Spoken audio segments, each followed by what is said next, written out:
Hello everyone, Charles Watts here. Welcome back to Inside Arsenal and welcome to the Arsenal Press Pass Christmas special, where I'm joined as always by Sam Dean of The Telegraph and Simon Collins of The Sun. Boys, how are you doing? Are you in the Christmas spirit now?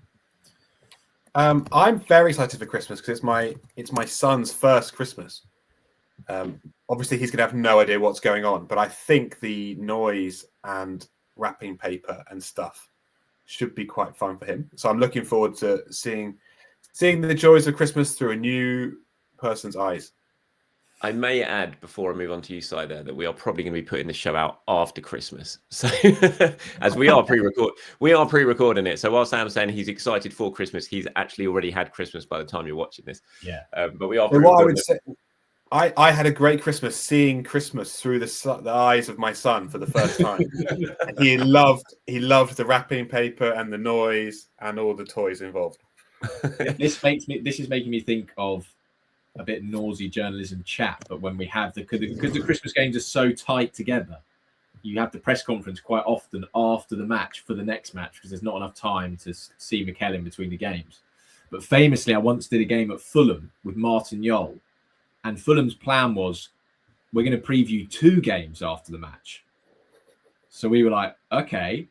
So the press officer was like, well, can you ask him about the match as if he's won that one and then as if he's lost going into that game? And they're like, what? Who was the man? Someone was as well telling me another story. It might have been with I think it was with Nuno. Yeah, that was me, I think. Yeah, the Nuno one where they were like, right, okay, we're now going to preview the next game. And someone sort of asked him about that and he goes, no, I've not got time to think about that. I've just played that game. He's like, no, we need to. This is the opportunity, Nuno, to talk about the next match. He's like, I can't think about the next match. I'm still thinking about the last one. which is Sam there, sort of talking in the future tense of his. He's just had a great Christmas. Yes. I'm full of Christmas spirit, as you can see from the Christmas jumper. So it's a very smart jumper, mate. It's a very smart jumper. You know what? Because we're recording this pretty much straight after we recorded the press pass show that we put out last week because I'm going away. And in between, I ran upstairs and I got a little Christmas tree out of my daughter's room that she's got, it's got lights on, and I got tinsel. I was going to put on those, and I tried to put the tinsel on and it fell off. And I put a Christmas tree here, and the camera angle wasn't right, and you could just see the top of it. So I binned it.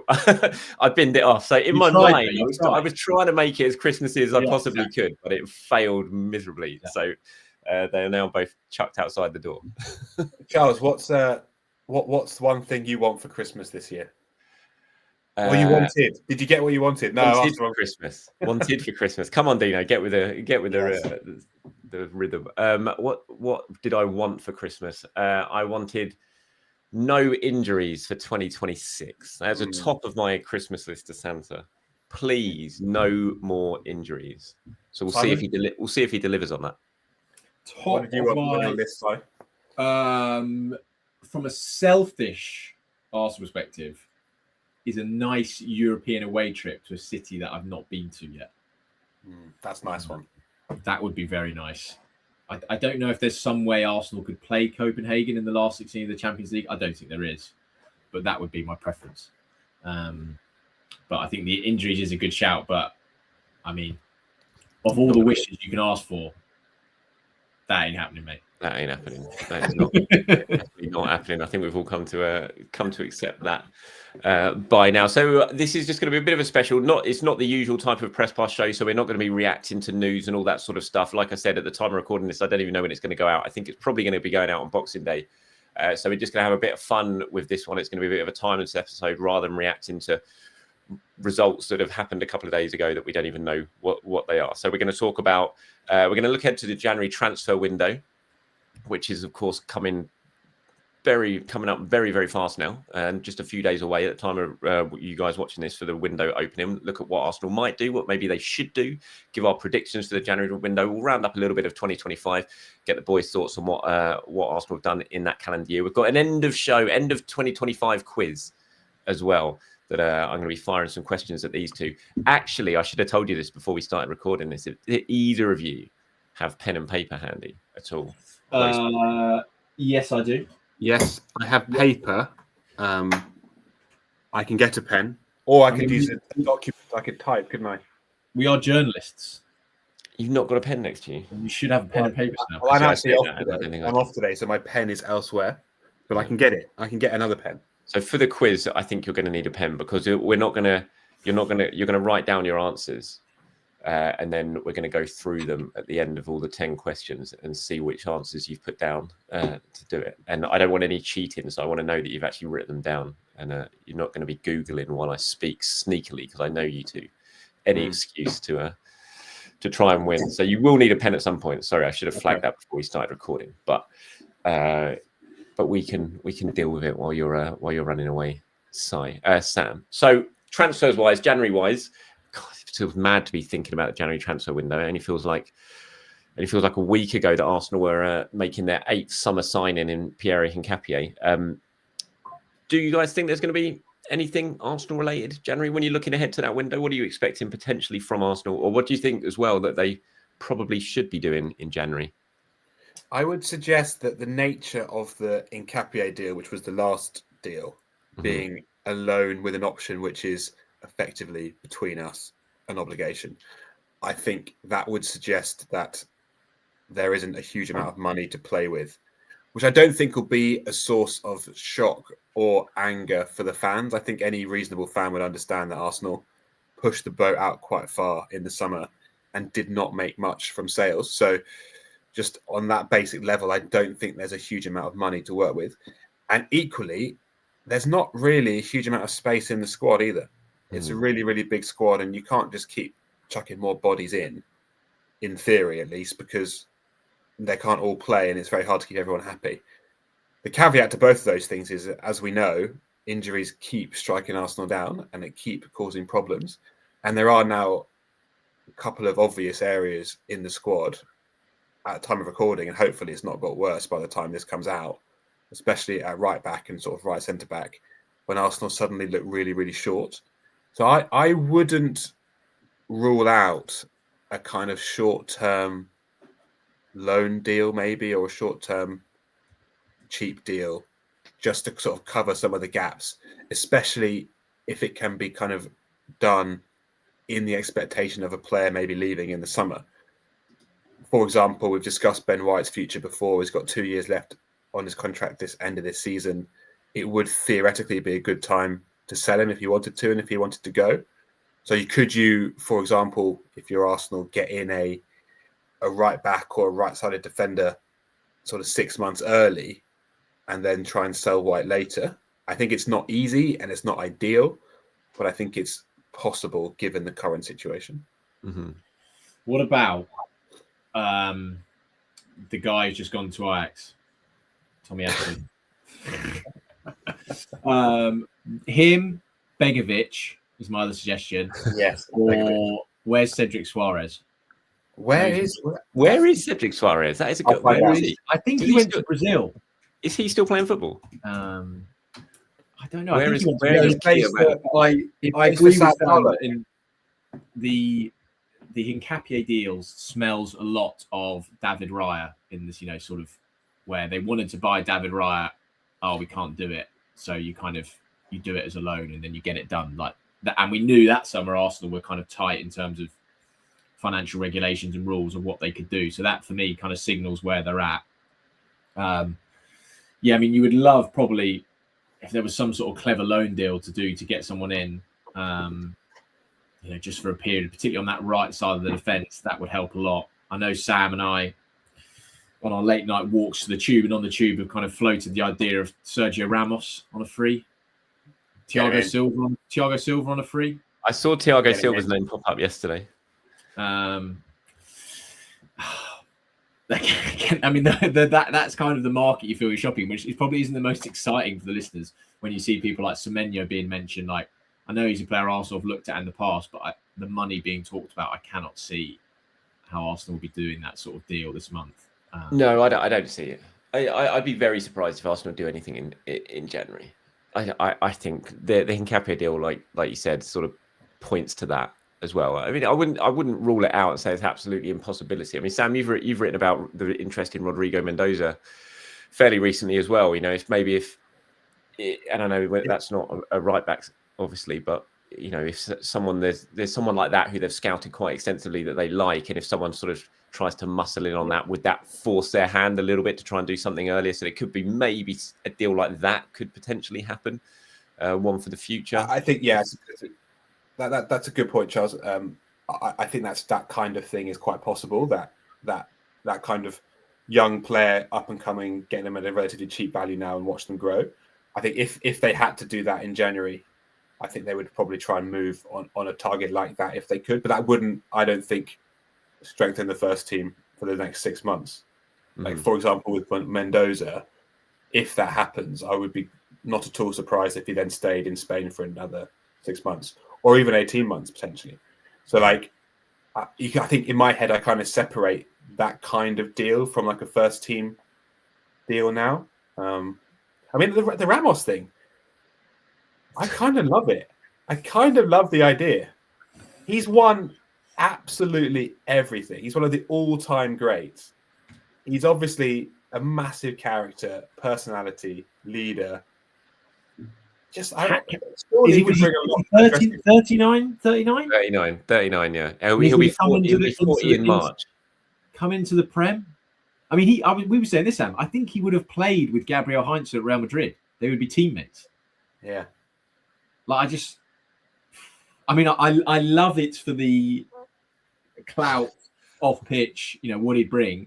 On the pitch, I'm just thinking, like, I remember when Arsenal played Sevilla a couple of years ago and Jesus actually had one of his great games in that Champions League away game. And Ramos played in that, and I was like, oh, he looks quite old. And I fear now he will be quite old. But maybe if you're literally wanting him for like a sort of 10, 15 minute off the bench, break glass, emergency. It would be Lichtsteiner all over again, but worse. I'm offended that someone would compare Lichtsteiner to Sergio Ramos.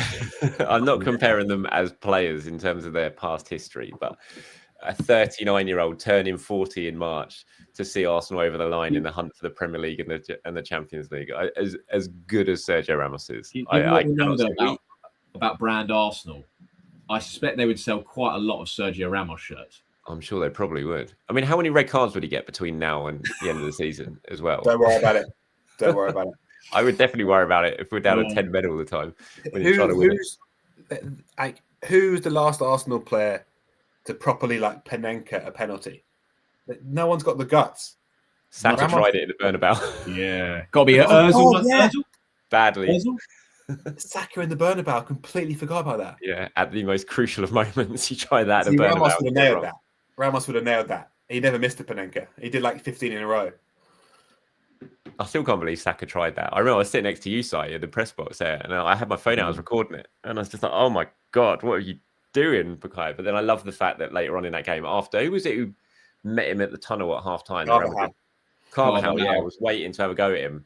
And then in the second half, he goes in and dinks one over the keeper. Anyway. Yeah, that was brilliant. That was a big narrative arc moment. That when we were sat there, and he missed that pen like that. You're like, oh no, no, like another big pen miss, and then for him to round off like that was very, very, very sweet. But yeah, Dino's right. Ramos, maybe just get him in for the pens.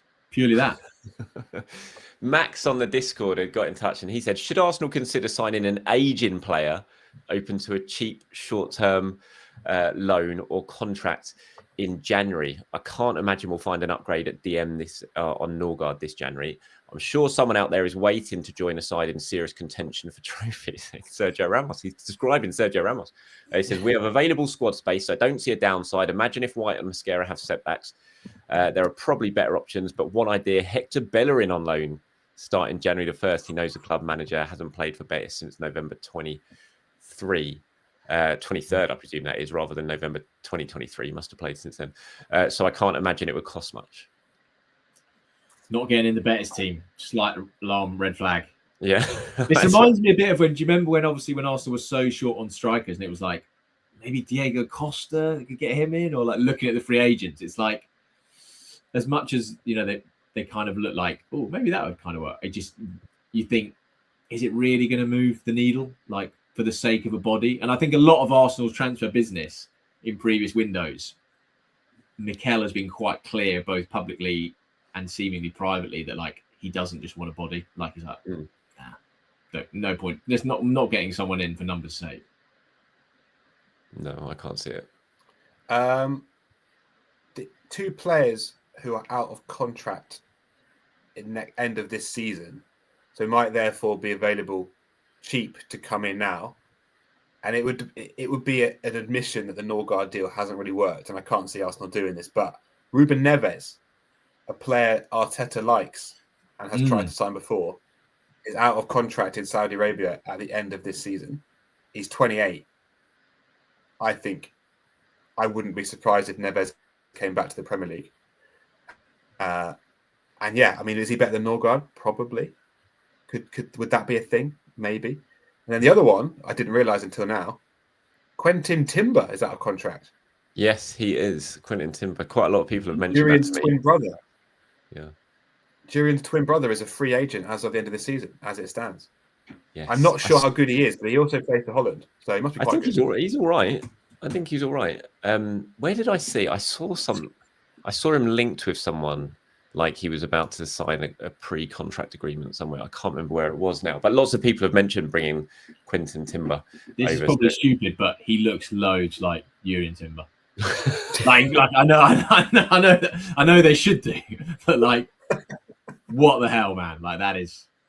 Well, it's like the 2 twins, the Ecuadorian twins that have just come over, isn't it? Oh, the Quintero ones. Yeah, which interestingly, one's right-footed and one's left-footed, and I thought that was pretty weird, considering they're identical twins. But then I said that on one of my shows, and everyone in the comments were like, "No, twins often mirror each other."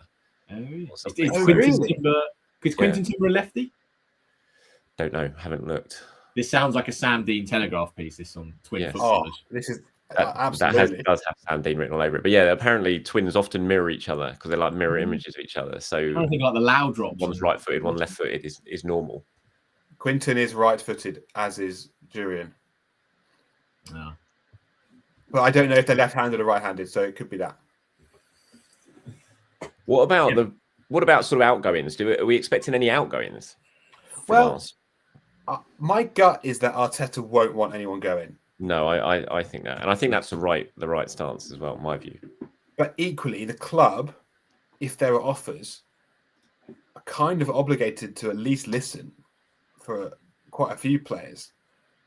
Like if there is money on the table there.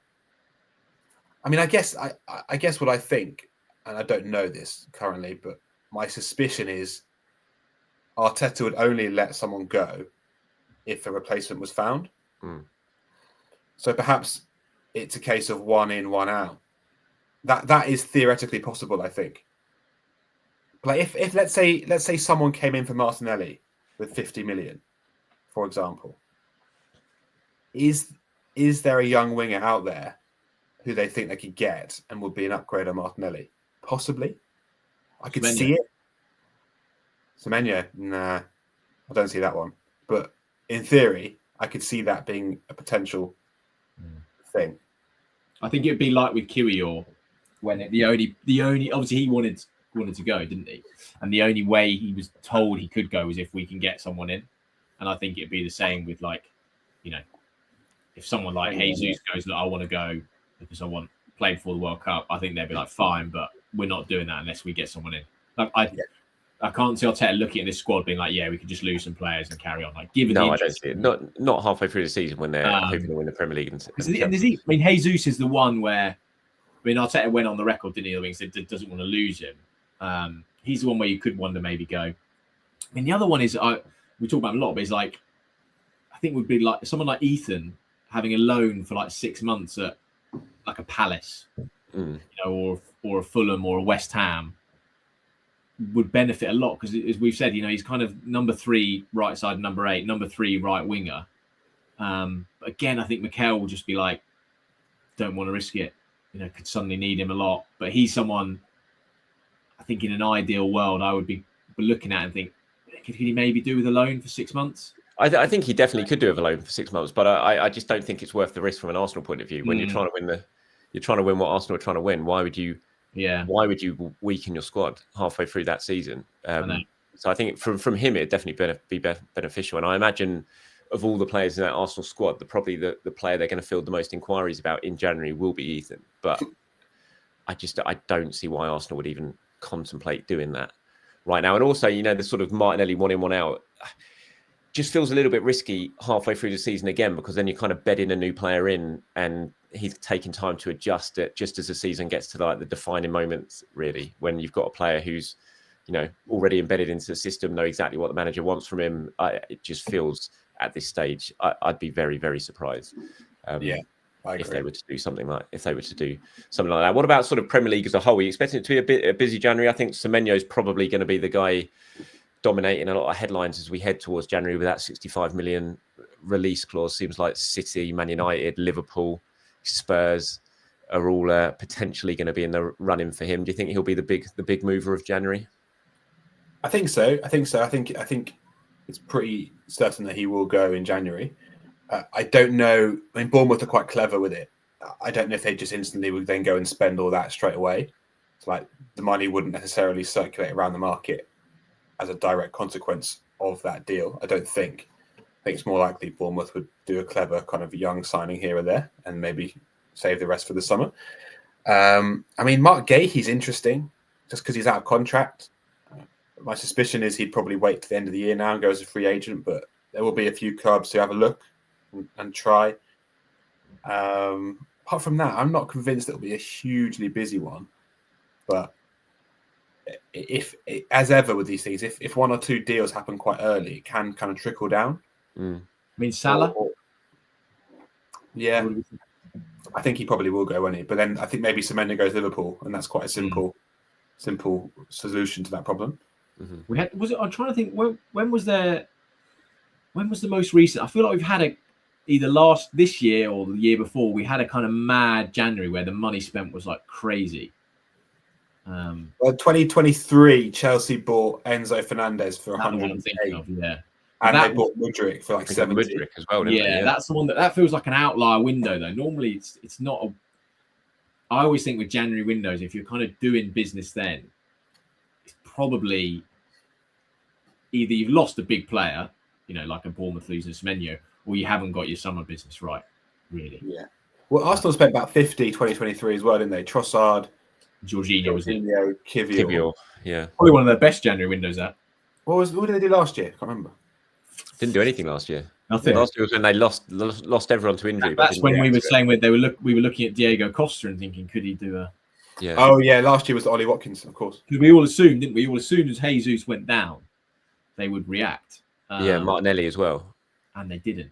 I think that Semenyo one will be, as Sam says, that kind of feels like the deal's doing. And also, I think the clause being reported, I think it expires on like the 10th of Jan or something. So it's got to be done early in the window. Mm-hmm. And maybe if you get a deal like that, that kind of kickstarts things going and gets some money moving around it. But certainly like outside of the Premier League, I don't think you'll be getting clubs, bar Saudi, sort of splashing huge money in January.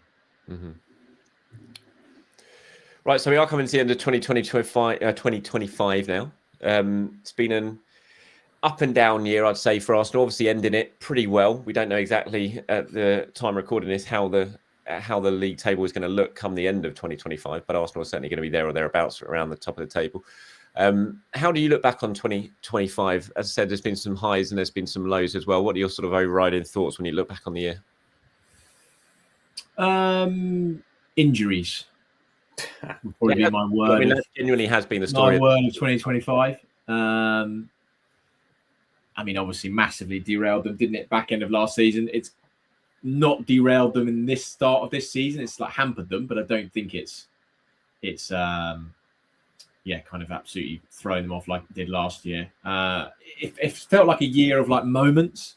Like I think of that Real Madrid quarterfinal, those Rice free kicks.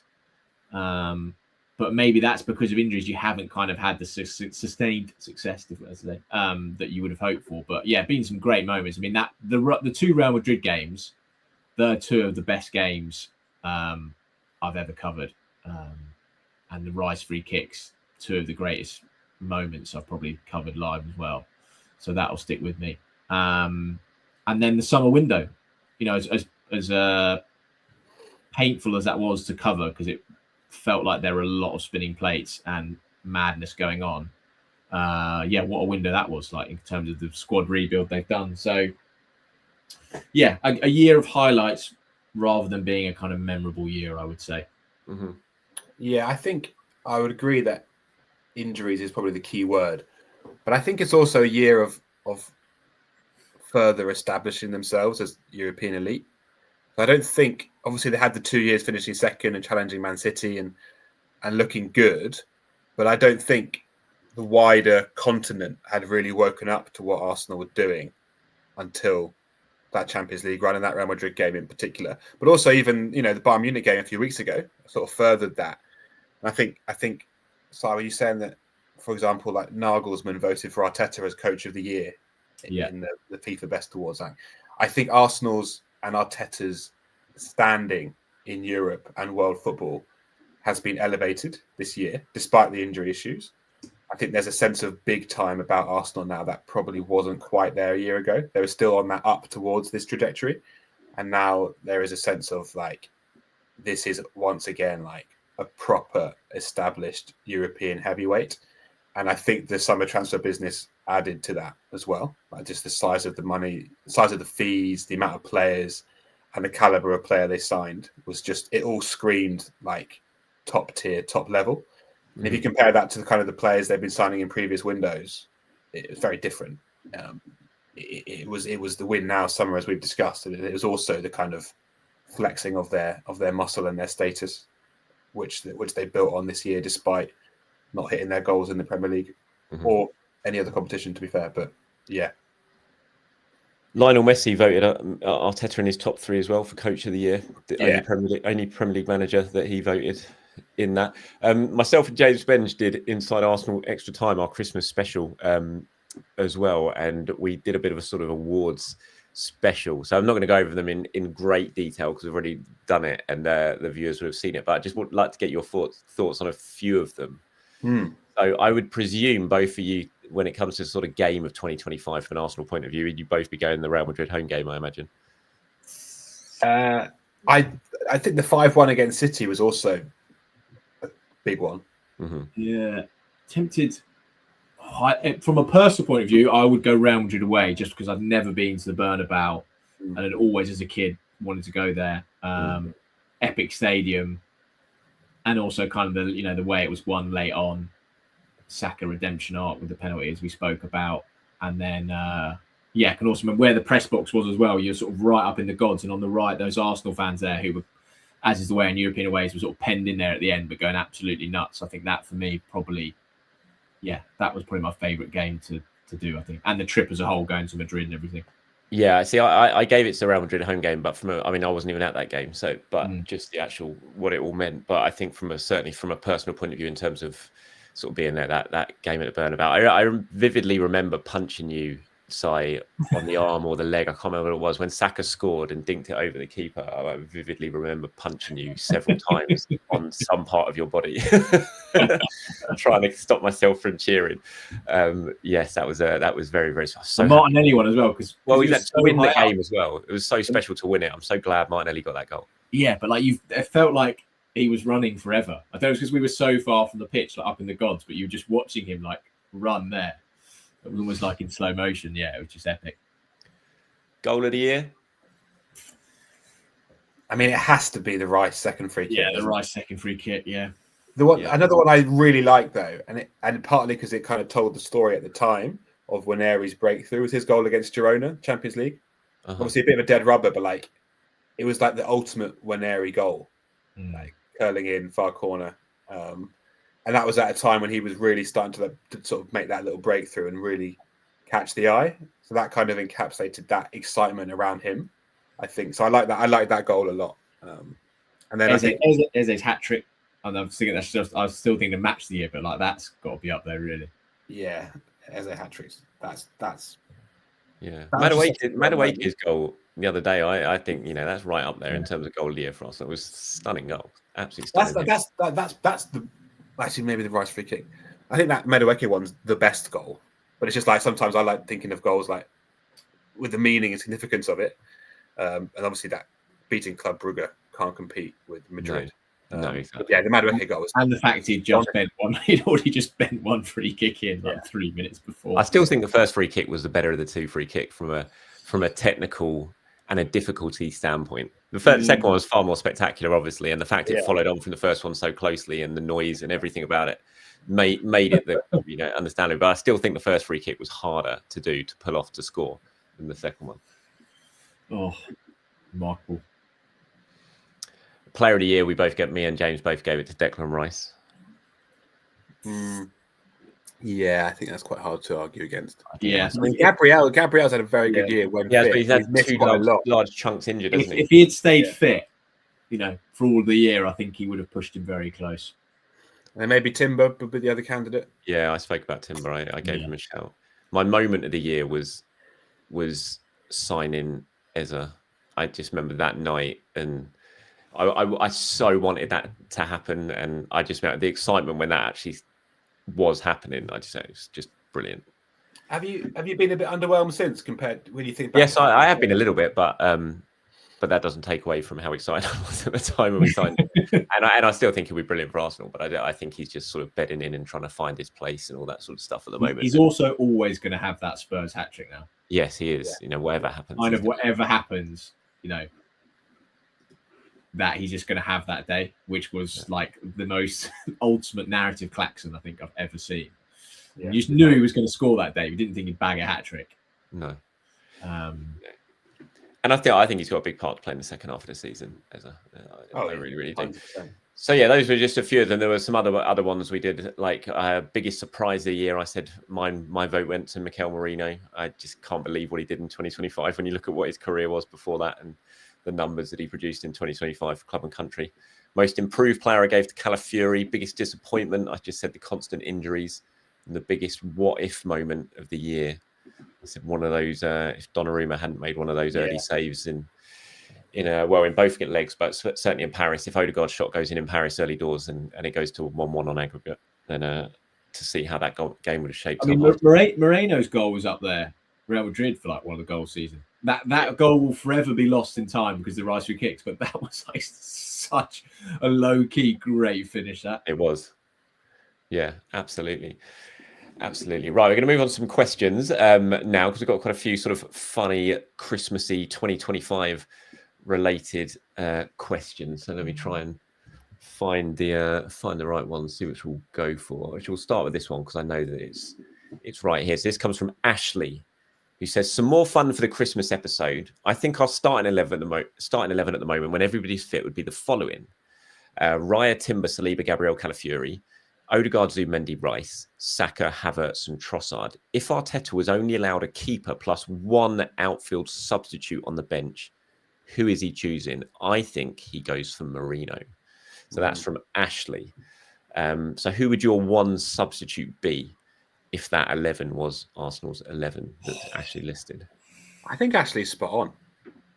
It's the versatility point, but also Arteta always raves about Merino's kind of game intelligence and the way he reads matches. Because like you could bring him on if you're 1-0 up because you could help shore up the midfield and like win tackles in there. Or you can bring him up when you're 1-0 down because you can chuck him in the box and ask him to score goals. So it kind of ticks all the boxes you could need. And also we had this chat the other day, I think, just at the press conference, but like genuinely, if there was another injury at centre-back, I kind of think Merino would be the next one in, which sounds like a ridiculous thing to say, given like he's played up front for most of the year. But I think he actually would be like quite a good centre-back. So I think just for the versatility point alone, I think it would be Merino, and I agree with Ashley. But maybe you guys disagree. He's probably third choice keeper as well. I would be Marino is a very good shout simply because of the versatility. I wonder whether you could argue there's enough versatility on the pitch already. Like you've got your Timber who can move around, Rice can move around, Trossard could move around. And I would be tempted to have Eze as my man on the bench as just like a match winner, maverick type player. But the logic from Reno is completely sound because he can basically fill in, as we say, probably anywhere. I'm gonna bank on there being enough versatility in the squad to cover it, and I'd go for the maverick match winner to try and win it for you. See, I'm going down size route here. I think that's a route I'd go down. I'm not entirely sure I'd go Eza, I think I'd have Noni Madueke right up there. He could play on the right, he could play on the left. I think he'd be a choice to sort of change a game and would give you options to change a game in multiple positions potentially. Gabriel Jesus, I think, could have to come into that. He's such a clever player. You can play him up front. You can play him on either wing. He could easily change a game for me. So I think I'd go down that route more than the Marino route. But I'd be aware that whoever, if it's one of those guys, they wouldn't help out defensively. But when you've got Rice playing in midfield, could easily drop him into any of those defensive positions, I think. So, yeah, I'd go along with, it'd be one of Eza, Madueke and Jesus. I think it'd probably be Jesus if he was 100% fit. It's a good question. So there's your answer. Ashley, we got one from Sam M. Says, morning, gents. Who are the biggest winners and losers of 2025 from an Arsenal perspective? Also, who has been your biggest pantomime villain for 2025? E.g., a few years ago, we were saying Diego Costa after he got Gabriel sent off of RVP against United. Biggest winners and losers. Biggest loser, Neto. Yeah. Solitary game in Girona where he did his best to get sent off for the handball. Never seen again. That was so mad, that Girona moment. What was he doing? What was he doing? What was he doing? The biggest winner has to, and we just spoke about him a lot, but like has to be Marino. Yeah, started the year as a kind of unconvincing midfield rotation option, and then became cult hero number 9. I think that character arc is pretty impressive. So Marino for me is man of the year. I think you've got to put Max Dowman in there as well. He's broke how many records in 2025? He's become the youngest player in the Champions League. Yeah. What he's done in the Premier League. So I'd have Max Dowman up there as a definite winner from 2025 as well. It's weird I'm trying to think of I'm being negative and thinking of losers. I would probably have Ben White in there just because of his kind of injury problems and how good Timber's been. I feel like he's, I think you would say now he is definitely the second choice right back. And Miles is a really hard one to do because if you flipped his year, we'd be sitting here now going, win a big winner. Because it's happened in reverse, you're almost like, kind of he was the sort of left back of choice, England left back, and now he's out of the England squad and not Arsenal's left back. So he's a tough one, I think. Yeah. I was looking at Miles just now. I'm looking at the list of the players on the Arsenal.com, and it's like he definitely at this end of last season he would be like almost number 1 as the winner, wouldn't he? But now sort of at this stage, you kind of look at it and say, well, he's lost his place in the team, he's lost his place in the England team, and same with Ethan a bit. Ethan, I think he had 9 goals or comps last season, which is very good, and he started 3 games this year. I think he's got the least starts of anyone, but less than Norgard. He started 3 games, all comps. But then he's only 18, isn't he? So like he made his 50th Arsenal appearance the other day, and he's 18 years old, which is pretty mad when you think of it that way as well. It's tough to lose. Pantomime villain. I think I'd be tempted by Donnarumma just because of that Champions League semi-final second leg when he was unbelievable. Haaland stay humble. That was this year. That was this year. That was this year? No, it was 2024. No, but the day at the Emirates when it was the ultimate pantomime villain, that was 2025, wasn't it? With the 5-1 and the 5-1, the chance celebration. Yeah, I mean that kind of. I mean that was in terms of that actual day, that was the ultimate pantomime villain moment. Yeah, just literally 30 minutes of chance of stay humble. VAR as an entity. Yeah, I feel like João Pedro is always a villain. Oh yeah, Michael Oliver, pantomime villain. There you go. Yeah, Michael. I mean that Wolves. Yeah. João Pedro. I feel like whenever he plays against Arsenal, he annoys them. I was kind of default thinking towards Spurs, but then I was like, hasn't really been any of that. I mean, mainly because Spurs have been so bad, and Frank's also, I think everyone admits, is a really nice guy. I mean, Donnarumma is more of a nemesis than a pantomime villain. Yeah. Yes, that's fair. Yes, he's just following Saka around, trying to thwart him at every moment of his career. Like if he somehow stops Arsenal winning the title this year, Saka will be like, mate, just please bugger off. Like, rocks up at the team who famously play out from the back and says, I'll just play and goal for these guys. Yeah. I think Haaland's got to be up there because that was definitely 2025, and that was a classic for that day almost. I think that was for that day. So yes, thank you very much. Who was that? That was Sam, wasn't it? Okay, what else have we got? We've done the scrap between the Arsenal players in the previous recording, didn't we? Let's go up to the top. We had some Christmas ones. Pick a player, past or present, to star in a new version of Muppets Christmas Carol as the sole human main character. Also, if you got Arteta for Secret Santa, what are you buying him? Muppets Christmas Carol, I'm going Squadron Mustafi. Arteta Secret Santa. Oof.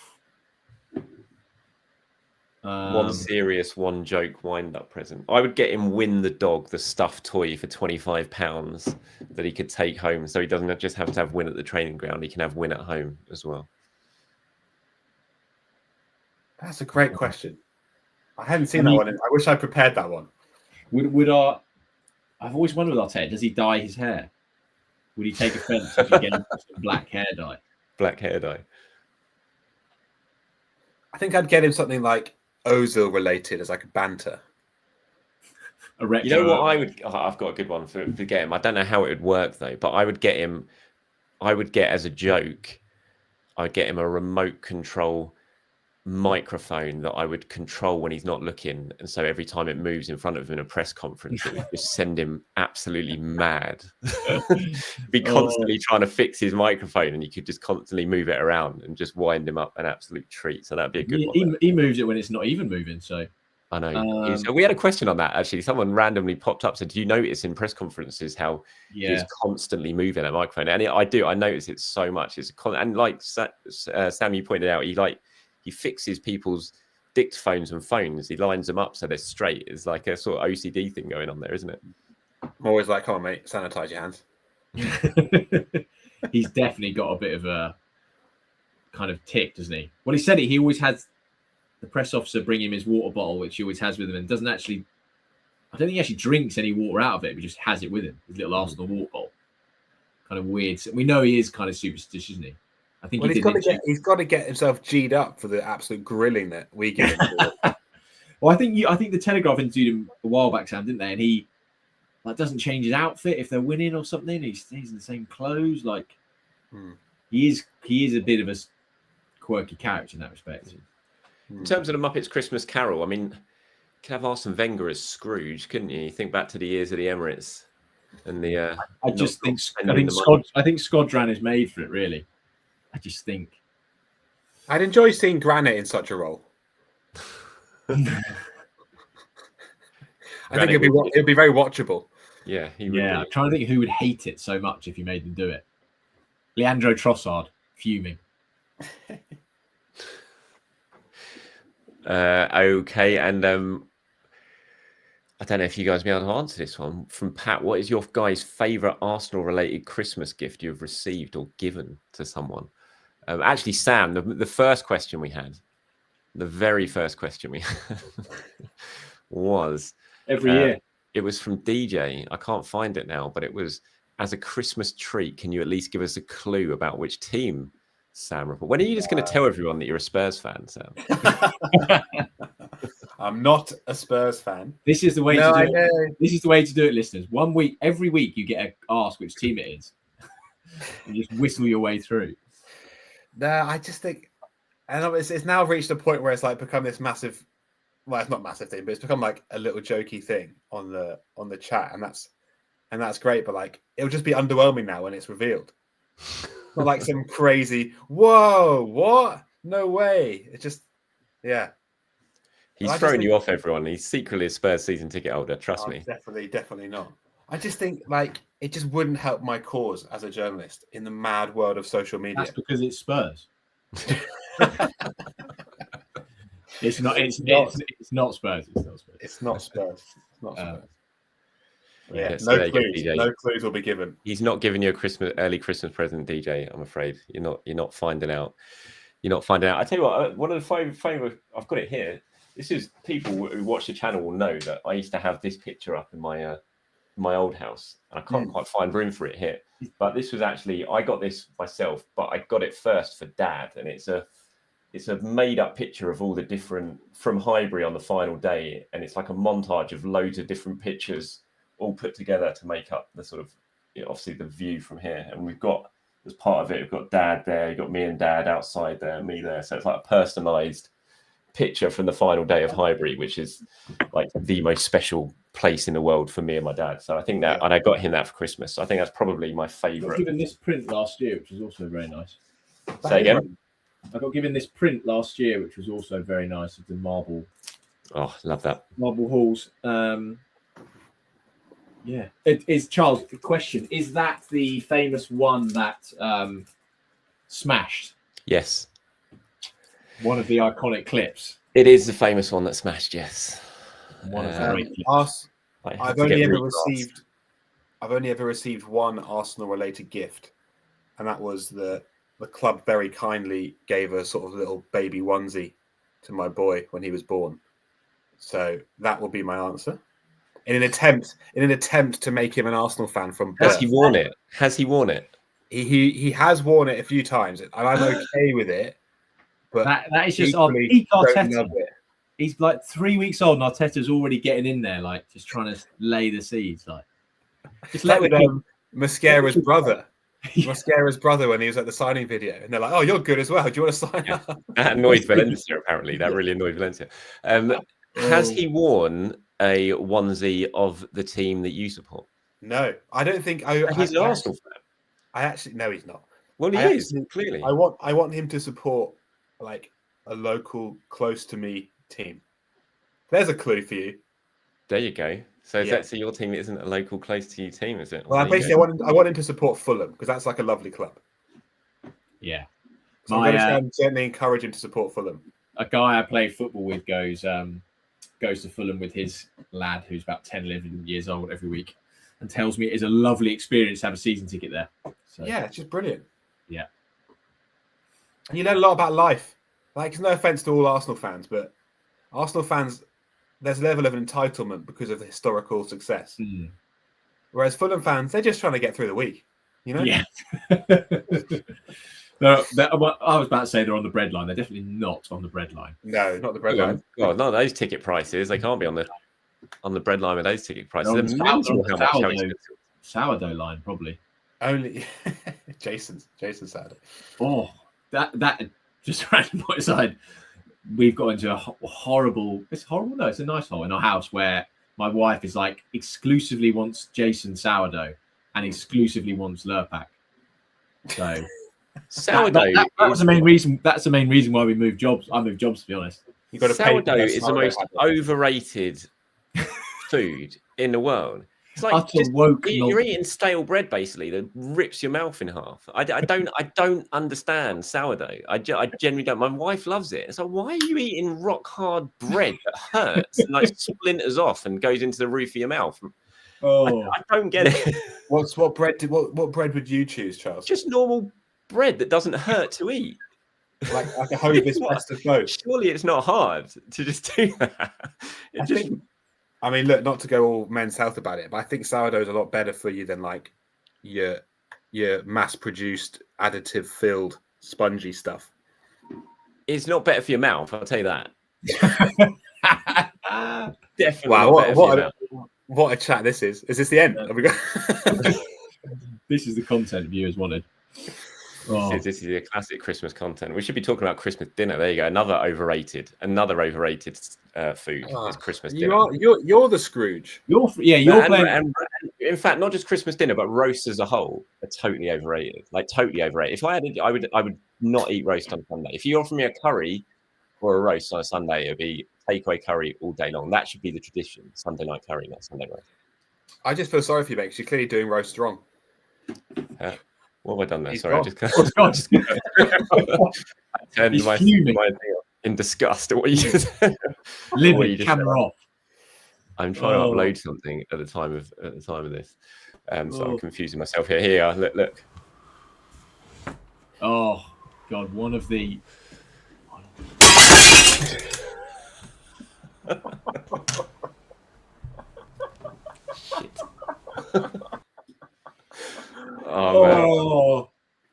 one of That those was, great clips. It gets better with every time you watch it. Yeah, I I know. mean, you've been framed back in the day. You'd be £100 richer. You don't understand how much glass there was on the floor there. And that was in my bedroom, mine and my wife's bedroom as well. There was just glass everywhere. It was so bad. It was so I bad. love that clip so much. It reminds me of that someone made a highlights reel of all of Arsenal's like lockdown comical moments, and it's like I can't.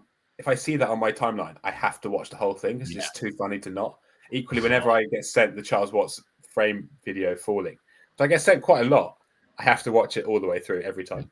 Some of the like Andy Hahn mocking it up with Stone Cold Steve Austin music after the glass smashes. It was so good. It was so good. So good. Right, should we do the Christmas? Well, not the Christmas, but the 2025 quiz to round this one up now. So I am quiz master for this. Dino, have you got a pen? You magicked up a pen yet? Can I write it on a Word document? I trust Dino's. You trust Dino? Okay, that's fine. Trust Dino with my sourdough.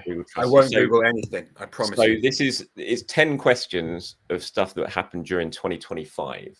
Okay. And you're not going to don't give out your answers straight away because we'll run through. You put your answers down, and then we'll go through them. We'll see what you both put sort of live, and see how you get on. Okay. Yeah. Okay. Let me bring the questions up. Where are they? Here we go. So, who scored Arsenal's first goal of 2025? Look at Sam's face. You know the smugness. I know the game. I'm actually not convinced, but I'm pretty sure. The thing is, that game was either New Year's Eve or New Year's Day. That's the potential danger here. But no, I know. I'm gonna say him. Could be the other guy there. Could be any one of those 25. Right. Okay. Who was the first team to beat Arsenal in 2025? I am so bad with memory stuff. Do you mean in regulation time? Yeah, that would be my question. Oh, sorry. I didn't read the question properly to you. Who was the first team to beat Arsenal in the league in 2025? Sorry. Good job you said that. Otherwise, I would have just not Man United then. Not Man United. Right. Okay. Might be wrong.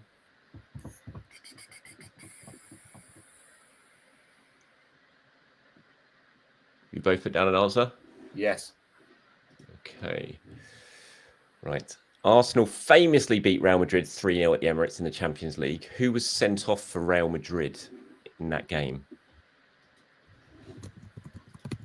Well, I don't even know that.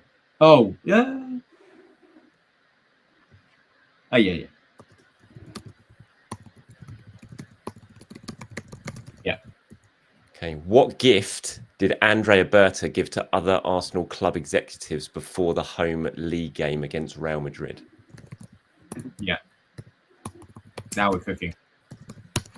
Now we're cooking a roast. Which summer sign-in was Mikel Arteta talking about here? Blank is a player who will bring a huge amount of quality and intelligence to our team. He has all the attributes to be a key player for us. The standard he has consistently performed at over the last few seasons for both club and country is exactly why we are so excited to have him.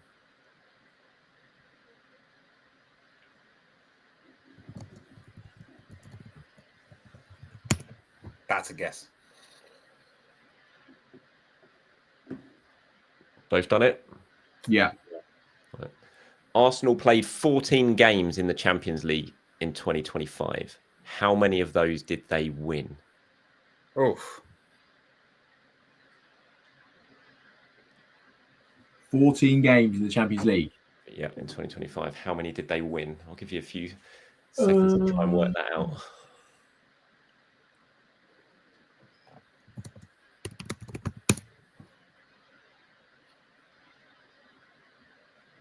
Oh, it's with Oh, he's doubting himself. Sam's doubting himself. I know it's either X or Y.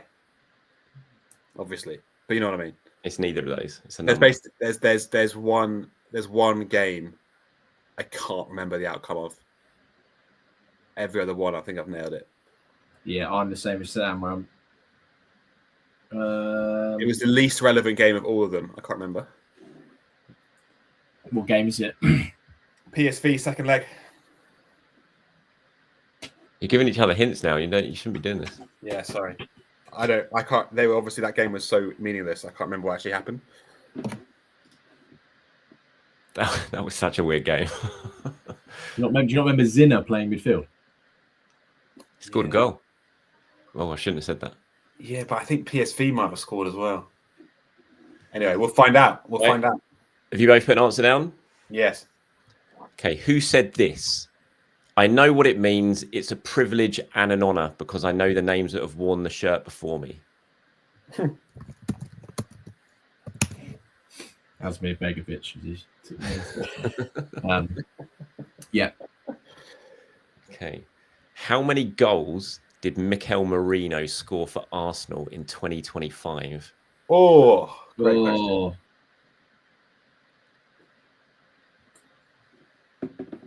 It's a guess. Is it closest wins? No, I'm going to be harsh. No, you've got to get it spot on. That's good. Next. You done it, Si? Yeah. Right. Bukayo Saka returned from the injury he suffered against Crystal Palace in April.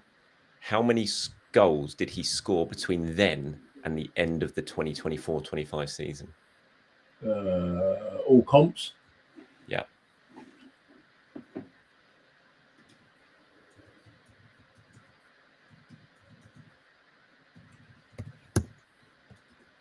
Yeah. Okay, final question. Arsenal scored 4 or more goals 6 times in 2025. Name the games, the opponents. They scored 4 or more goals 6 times in 2025. Yeah.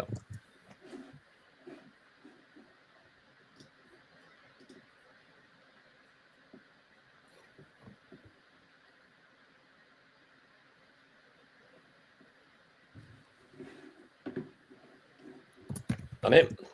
No. I've got 3 of them. Same.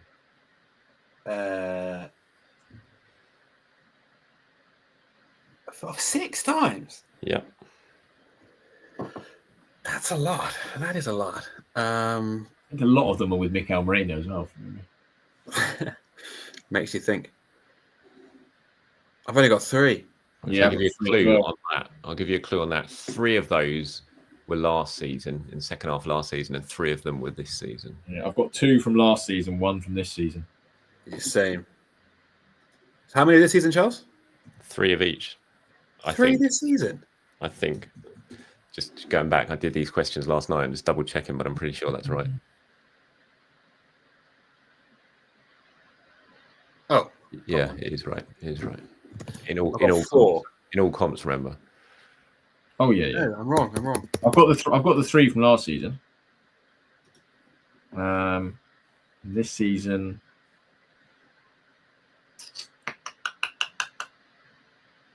three this season. I've only got 1 in my head. Yeah, same. I think call it there. It can't be good listening experience. I'm going to have to cut off. Yeah, cut me off if I think about it when we're rattling down. Okay, right. So we're going through answers now. So what did you both put for who scored Arsenal's first goal of 2025? Gabriel Jesus. Mikel Merino. Dino Brentford away, wasn't it? Yeah. Jesus was the equaliser. Merino made it 2-1. Yeah. 1-0, Sam Dean. Wow. Here we go. 1-0 Dino. Who was the first team to beat Arsenal in the league in 2025? I went Villa. I went West Ham. It was West Ham. 2-0. Wow. What a start. Miserable day that was. That was when it was my dad's 80th birthday. We went club level, and then Arsenal decided to stink the place out in the worst possible fashion. The kit has confused me. Right. Arsenal famously beat Madrid 3-0. Who was sent off for Madrid? Camavinga. Correct. So Dino's 100% so far. What gift did Andre Berta give Arsenal? Other Arsenal club executives? A red silk tie. Yep. So 4-2. Which summer signing was Arteta talking about in that quote that I read out? Zubimendi was my guess. Eze. It was Zubimendi. Ah, Sai closes the gap. So what's that? 4-3. The intelligence thing, I think, was what. Yes, that was the line that I thought might give it away. So Arsenal played 14 games in the Champions League in 2005. How many of those did they win? I think 11. I went 10. I went 11. Brackets could be 11. 10. It was 11. I can remember them not winning the against Atalanta, obviously, and Inter. That was last year. That was 2024. Last year. Oh, what am I thinking? It was the two PSG semi-final games, and PSV they drew 2-2. Yeah. PSV. So yes, 11 out of 14. So what's the score now? I should have been 5-3. 5-3 to Dino. So who said this? I know what it means. A privilege and not honor, because I know the names that have worn this shirt. Big Vic. No, it was Eza. Oh no! No. Both of you got it wrong. So No. had a chance to close the gap there, Dino. Sorry, Si. How many goals did Marino score in 2025 for Arsenal? I went 16. I went 12. 13. Oh, I get the point. Unlucky. No. Good shout. And then Bukayo Saka returned from the injury suffered against Palace. How many goals did he score before the end of the 24-25 season? 4. 3. 3 is correct. That was Fulham on his return, PSG in the second leg, and Real Madrid away. Then Arsenal scored 4 or more goals in 2025, 6 times in 2025. Name the game. So what did you both got? 4? Did you? Which 4 did you each get? You can go first. Spurs, obviously. City, Ipswich, PSV. Oh, I forgot City. I've got PSV, Spurs, Ipswich, Leeds. Yeah. So Leeds, so you missed out Atletico, the 4-0 win against Atletico, didn't you? Of course. This summer. So that was it. So which one you both had one different, didn't you there? Yeah, I had Leeds, he had City. Yes, so Dino is the winner of the 2025 quiz. Well done. Wow. Good quiz, Congratulations on your victory. Great your medal is in the post. Thank you. Excellent. And thank you everyone for watching. I hope you've had a good Christmas, everyone. I'll be back to normal at some point pretty soon with the shows. I've been away, obviously, so I'll be back to normal pretty soon. And yes, we'll be back in terms of the Arsenal press pass back to normal very soon for you as well. So hope you had a great Christmas. Thank you, boys, for joining me, and we will catch up again soon. Thank you, Thanks, mate. Bye.